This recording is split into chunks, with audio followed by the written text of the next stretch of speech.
Bonjour et bienvenue sur cette nouvelle capsule Conscience et Sens. Florence avec vous pour un sujet de couple, donc notamment pour vous inviter à découvrir pendant cette vidéo comment vous pouvez identifier vos défis personnels mais aussi ceux de votre couple, celui que vous vivez aujourd'hui.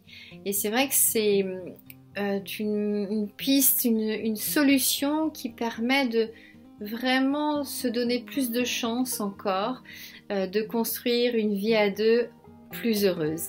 Et ça fonctionne vraiment et j'en suis intimement convaincue. C'est pas magique bien sûr, mais c'est vraiment des outils qui favorisent la mise en place de certaines choses qui est propice pour pouvoir vivre à deux.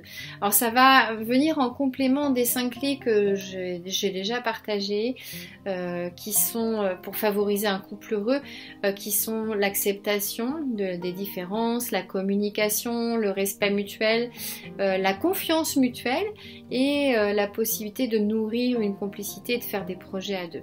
Pour moi, ces 5 clés sont déjà très importantes pour favoriser le bonheur au sein d'un couple sur du long terme. Hein. Je suis vraiment dans une approche long terme.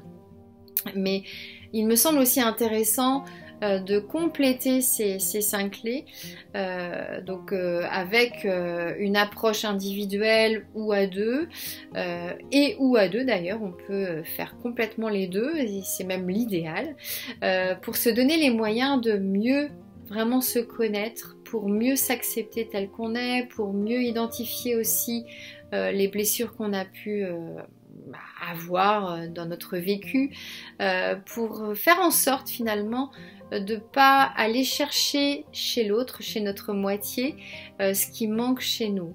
Et c'est très important pour moi dans un couple de pouvoir se donner les moyens le plus possible d'aller vers ça, parce que ça finalement ça veut dire que même seul vous êtes déjà bien, que vous avez avancé sur certains sujets qui étaient délicats pour vous, que vous avez résolu des problèmes que vous avez pu rencontrer dans votre vie, et que vous n'attendez pas de rencontrer une personne pour justement combler ses manques ou guérir ses blessures, mais que cette personne qui arrive dans votre vie, qui partage des moments de vie avec vous, est plus là en bonus que pour colmater des choses, quoi.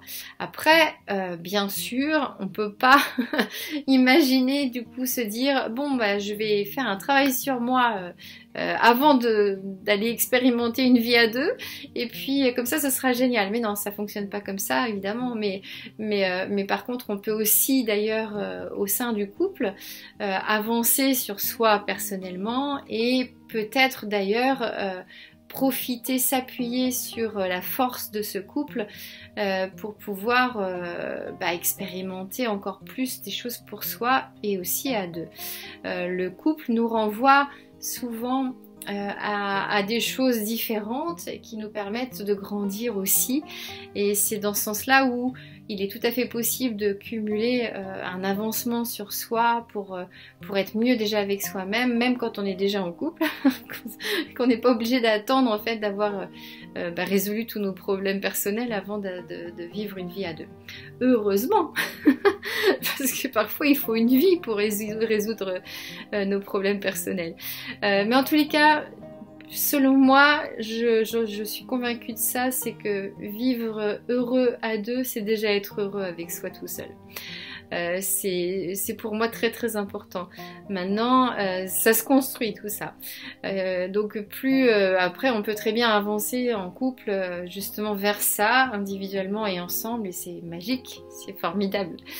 Mais en tous les cas, décider à un moment donné de votre vie, peu importe le moment, je dirais, au début, au milieu, à la fin, d'aller vers une meilleure connaissance de soi pour vraiment complètement s'accepter avec vos défauts, vos qualités, parce qu'elles font partie, ces défauts et qualités font partie de vous.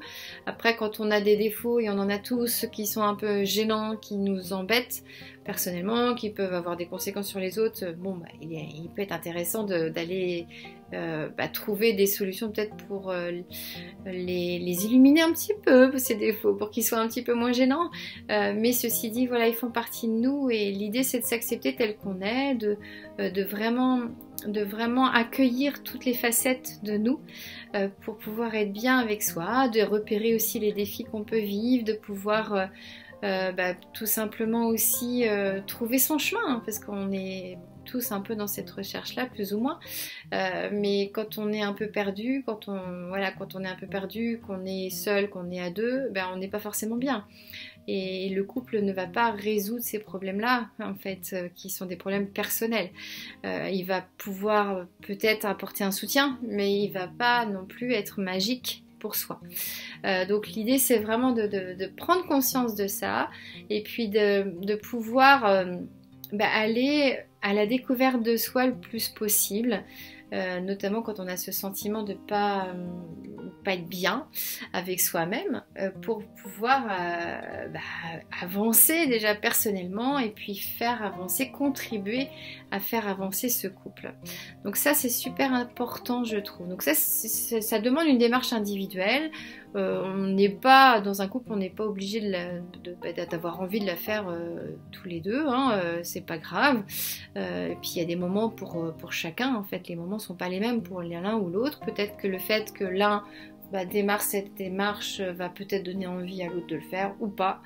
Mais en tous les cas, c'est important toujours d'écouter ses besoins, et quand on ressent qu'effectivement on est un petit peu perdu, qu'on n'est pas forcément bien avec soi, aller initier cette démarche pour se rencontrer encore plus va favoriser déjà un bien-être personnel, et va forcément aussi contribuer au bien-être du couple. Donc ça, c'est très important. Après, voilà, c'est d'en avoir conscience, et puis d'avoir envie. Après, tout le monde n'a pas envie, et c'est ok.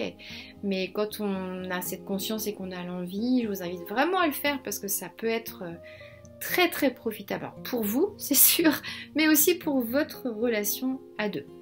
Alors, ça c'est une démarche individuelle. En complément, on peut aussi, quand on est dans un couple déjà défini, aller chercher, aller identifier les défis que ce couple particulier peut rencontrer. Pourquoi je propose ça? Parce que du coup, il y a des fois, en fait, on vit à deux des espèces de confrontations, des challenges, des choses qui sont pas forcément faciles, et ça peut être perturbant. Alors que si on a la connaissance déjà que dans ce couple-là, il y aura ce défi-là, que ce défi, on risque de le rencontrer, on va l'accueillir complètement différemment. Et ce qui fait que l'accueillir différemment, c'est aussi l'accepter beaucoup plus facilement, et c'est aussi le gérer, le transformer plus facilement. Donc ce défi, ces défis, parce qu'on peut en avoir plusieurs au sein d'un couple, sont là pour nous permettre d'évoluer à la fois individuellement, mais aussi à deux. Donc ils sont, je dirais, à accueillir avec beaucoup de bienveillance, même si parfois c'est un cadeau très très mal emballé, et que c'est pas très sympa à découvrir. Mais c'est souvent parce qu'on a des choses à apprendre de ça. Donc c'est dans cette dynamique-là qu'il est intéressant d'identifier à un moment donné, avant c'est un peu compliqué, mais à un moment donné, si vous êtes dans cette envie de faire en sorte que votre couple soit le plus épanoui possible, c'est d'aller juste identifier les défis que potentiellement vous pouvez rencontrer ensemble, et ce que ça peut aller chercher chez l'un et chez l'autre, ou chez l'un ou chez l'autre. Et c'est vraiment très simple à faire, cette identification, et elle est pour moi très très intéressante pour justement beaucoup mieux vivre des situations qui pourraient être délicates. Si vous avez envie de découvrir un peu plus l'outil que j'utilise pour identifier ces défis de couple, je vous invite à cliquer sur le lien que je vais partager dans le corps de cette vidéo ou dans un commentaire. Et je vous invite à revenir vers moi si vous avez des questions. Je vous remercie pour votre écoute et je vous dis à très bientôt pour d'autres sujets. Ciao, ciao!